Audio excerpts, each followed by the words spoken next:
Welcome back. It was the Christmas message that stopped the nation. At 3 p.m. today, we were all glued to our screens, eagerly soaking up the moral clarity and quiet wisdom of, no, not the King, but Zack Polanski, the leader of the Greens Party, a man so imbued with almost otherworldly powers that he can allegedly increase the size of women's breasts through hypnosis. Throughout the course of this year, Zack's messaging has basically just been kumbaya, everyone is welcome to this country, in addition to rehashing the classic old Harry Enfield parody of Question Time, where the answer to every single question is, yes, well, firstly, if the bankers, the bonuses, the bankers, the bonuses, the bankers, the bonuses. It's disgusting. It's always the billionaires' fault with Zack, despite the fact that billionaires are fleeing in droves and taking the money that would otherwise be going into Treasury coffers with them. In a late nomination for the 2025 Not Reading the Room Award, his message today focused on the conditions in Calais. On the ferry coming back from Calais, about 50 of these journeys happen every single day. Waved my passport and through I went. I'm really aware, though, I've spent the last few days with lots of people who do not have that privilege. And they're trying to make this crossing because they literally have no other choice.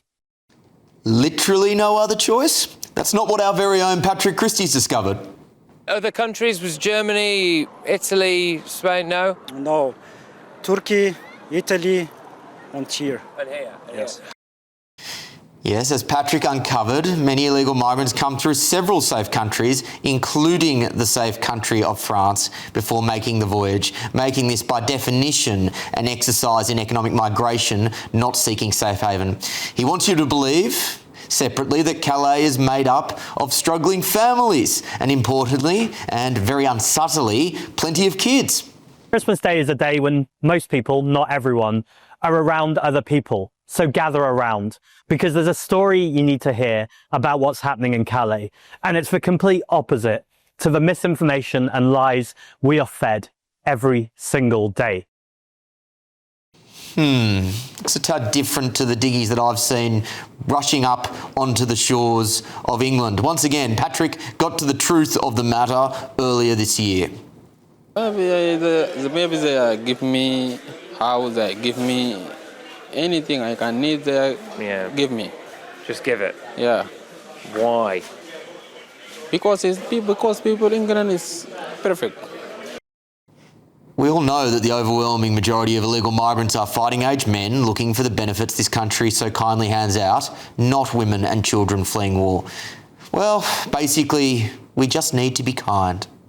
I realise some of this can be an unusual Christmas Day message, but actually at the heart of all of it is compassion, kindness, and humanity. To be fair, I could feel the compassion, kindness, and humanity practically jumping off the screen during Patrick's visit. Talk to people here. Oh, so we've just had an object thrown at us. Let's just have a little look at that. So that's an object that's just been thrown at us from somewhere over there. Here's the thing. This is out of step with most of the nation in 2025, but certainly not all of it. In fact, Palansky's message is cutting through on the left, and he, along with Corbyn's motley crew, represents a very real threat to Labor on the left side of politics. So, whilst we can still laugh at Zack this Christmas, make no mistake, the influence he could have on UK politics in 2026 could be very real and very serious. This interruption is brought to you by ExpressVPN and their massive Christmas deal. Right now, you can get up to 80% off ExpressVPN. Every time you jump online to grab a last-minute gift, there's someone out there trying to grab your card details and passwords. ExpressVPN puts an encrypted shield between you and the cybercriminals, so you can protect your privacy, money, and identity. But hurry, this deal ends on the 26th of December, so scan the QR code or click the link in the description now. Let's get the thoughts of my panel. Former Conservative advisor Charlie Rowley and political commentator Matthew Stadlin. Charlie, I'll start with you. How seriously should we take Zack's comments, and do you agree with the way that he's framed the challenge in Calais? Well, it won't surprise you to know that I don't agree with Zack Polanski, but what I do think could happen is because the absolute abdication of responsibility of the centre-left, the Labour Party, traditionally, as it has been, even though it was quite a hard left movement under the Corbyn years, it has allowed a communicator, and I think Zack Polanski isn't a bad communicator. He's done a lot of broadcast television. He's getting cut through. He gets cut through. There'll be a lot of people that, if they haven't got a Labour Party to vote for, they will vote Green.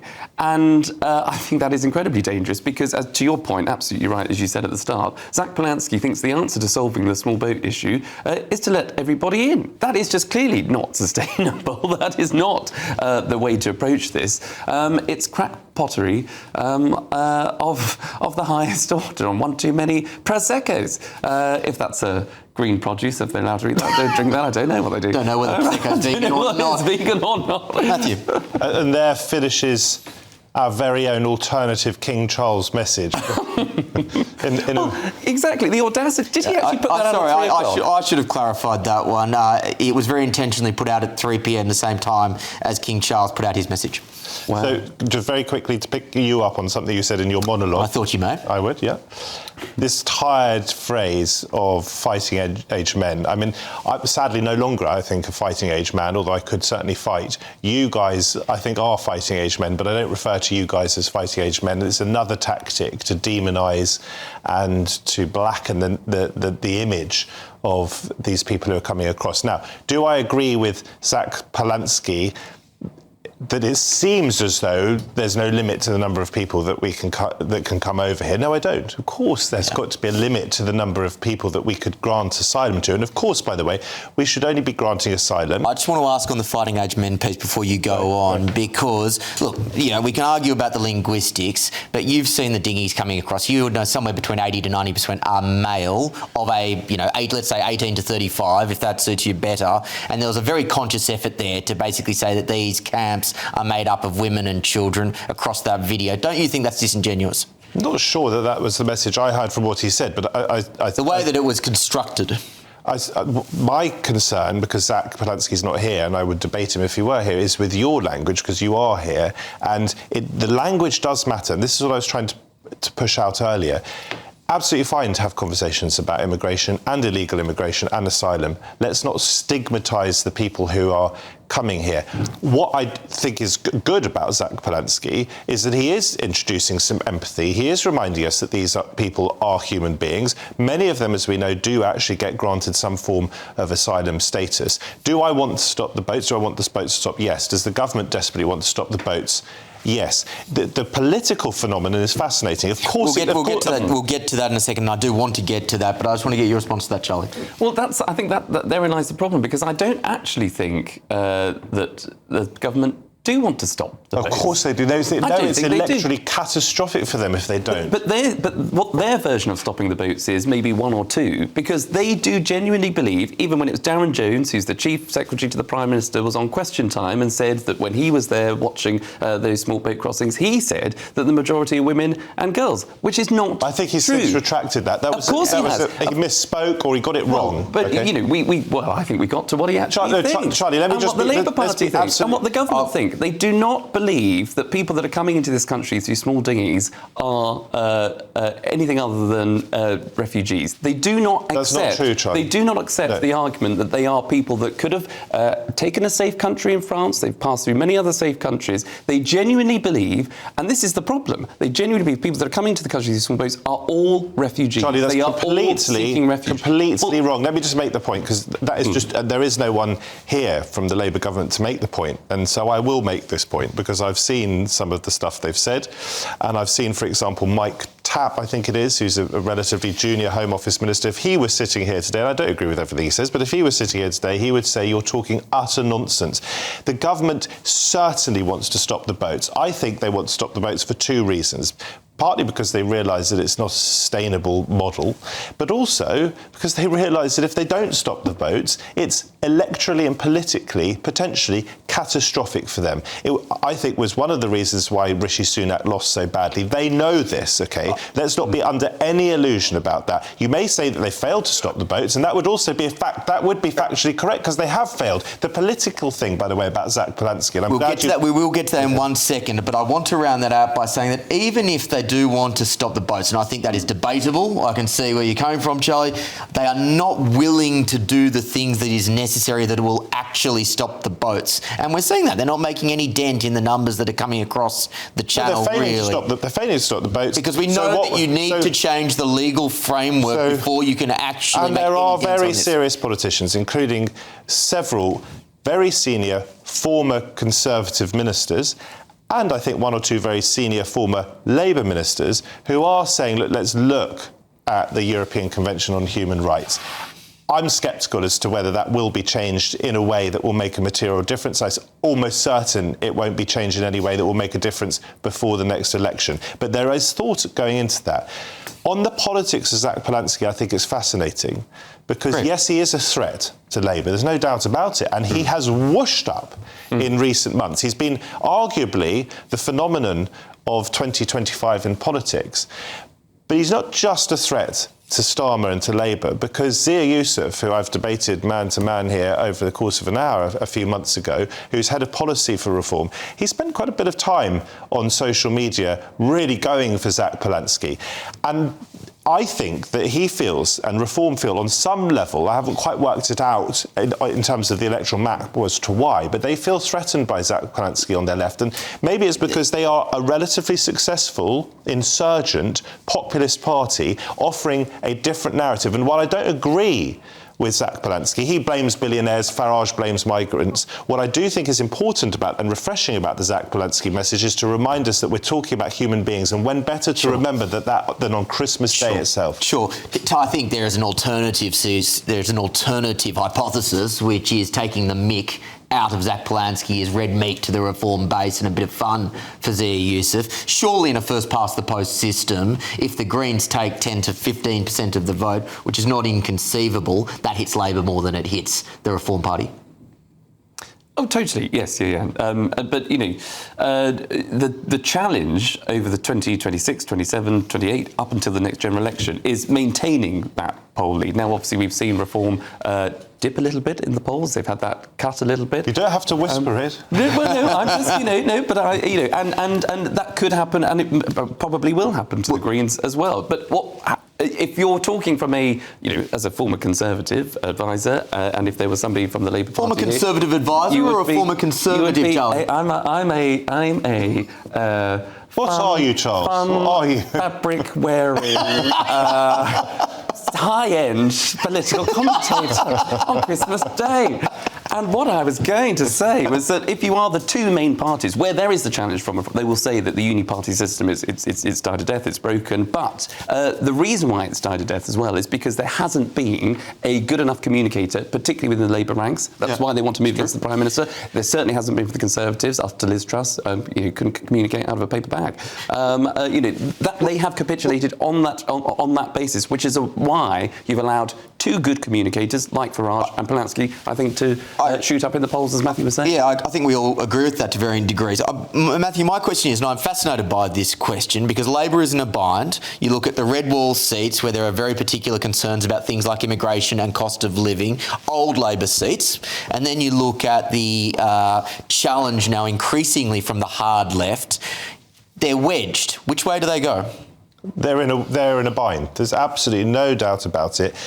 And part of the problem for Labour is that Keir Starmer himself, I think most people watching this programme tonight would agree, and many people not watching this programme tonight would agree, is not an effective communicator. And the hope was, when he became Prime Minister, do you remember the grown-ups were in the room, lasted for a few days? The hope was that after years of Tory chaos and characters like Boris Johnson and Liz Truss, and I've been up close and personal with both of them, I was astonished that they ever become Prime Minister. The hope was that someone sensible and solid, who wasn't flash, would actually lead the country forward in a sort of managerial way. And in the age of social media, and in such a divided moment in our country, that just has shown to be unfortunately been pie in the sky. And so that makes Labour even more vulnerable. It's not just a policy, which you rightly point out. They're being tugged in one direction by the Red Wall, some of which Boris Johnson, of course, won. They're being tugged now in this direction, or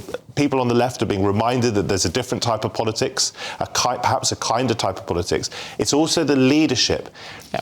And that is a black hole, unfortunately, at the moment, that sucks in a lot. Yeah, and we're coming full circle, because it's now got to a point where, OK, yeah, the Tories failed to get on top of immigration, for example. Immigration rocketed under Boris. That's the charge that Reform certainly put at him. So it's now, for this government, that were voted in on a big majority that they talked about earlier on. It was a loveless landslide. Yes. But they have now got to show the people what they're doing, not just tell them. So it can talk about, we want to smash the gangs. We want a one-in-one-out system, which is not what the people want anyway, but put that to one side. If they don't... We say the people, we don't speak with one voice. The fact that Zack Polanski has whooshed up in the polls precisely demonstrates that not all people in this country are obsessing about people coming across the channel. Sure. Let's move towards 2026. Do you think Keir Starmer sees out the year as Prime Minister? Well, I've got two hats on. One is the hat on that wants this government to succeed, although I hope all of us do on some level, and the other hat is purely as a political analyst. The consensus, it seems, a near consensus, it seems at the moment, in political commentary is that the May elections are key for Starmer. Now, if the May, and I don't think there's a reason why they have to be key, but if they prove to be key, then I think Starmer doesn't survive that, because I cannot see a way where Labour are going to do well in those elections. Apart from anything else, those sorts of elections, sort of mid-term, similarly sometimes in America, are used as protest elections and not a general election. So if he's going to be judged on the May elections, I think it's hard for him to survive. I would say it doesn't have to be about the May elections. I would say to Labour, for goodness sake, don't make the mistake of Charlie's party, where we had Piccadilly Circus, a roundabout of different prime ministers, 5, 6, however many it was in a handful of years.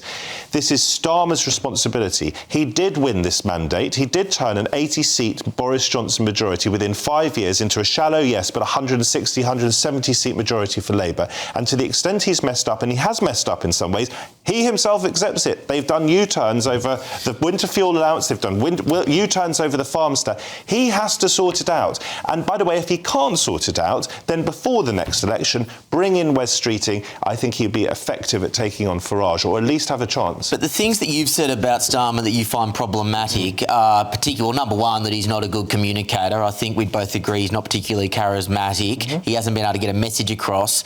They're not really things that improve in 6 months, right? No, but if that's the policy, if they start to get the policies right, I think Blair once said, do the policy and the politics follows. If they start showing that things can get better, if they make proper inroads into those NHS waiting lists, the economy is not in as bad shape as some people on the right would have us believe. We're actually a very good country still to invest in. If those sorts of things and the cost of living get better, and if by some miracle they manage to stop the boats or seriously slow the traffic over the channel, then the fact that Starmer is not very charismatic becomes much less of a problem. Charlie, your answer to that question? And that's exactly what I mean by show the country what you're doing. Don't just tell them, and don't just, you've got to get the policy right, but if you've seen U-turn after U-turn, then they're clearly getting it wrong. But what I would say about Starmer, on paper, he's a goner if the May elections are terrible. Why? Why do they have to be seminal? No, that's not a why should they. It's a why what will they do. But that's what I mean on paper. Because we've had U-turn on inheritance tax. All right, but how difficult it is to get rid of a Labour Prime Minister compared to the Tories, it's much more difficult. So I can actually see him hanging on. And because if you get rid of Keir Starmer, it might not be Wes Streeting, it might not even be Andy Burnham. You might get Ed Miliband or Angela Rayner, which would be even worse. I'm hearing a bit of fluff from both of you. Yes or no question? Will Starmer be Prime Minister? Yes. Will Starmer be Prime Minister at the end of 2026? I think he will be, and I want him to be, because he needs to own this. Will Starmer be Prime Minister at the end of 2026? It's a conceivable possibility, but I think it would be. But I think it would be for him probably too much, because it's. I think the daily chaos, the daily negative briefings against him by his own cabinet. I think he'll end up walking. But he won't be pushed. Serious point. As someone who wants this government to do well, as somebody who voted for this government, One of my biggest worries is the absence of convincing alternatives. The only person I can see in the field that is being talked about as a possible successor to Starmer that I think has a reasonable shot at turning things around in this country and winning the next election is Wes Streeting, and he himself has his weaknesses. They said the same thing about David Miliband back in, and look what happened. The membership voted on somebody else. All right, remind me to be tougher on both of you on yes or no questions going forward.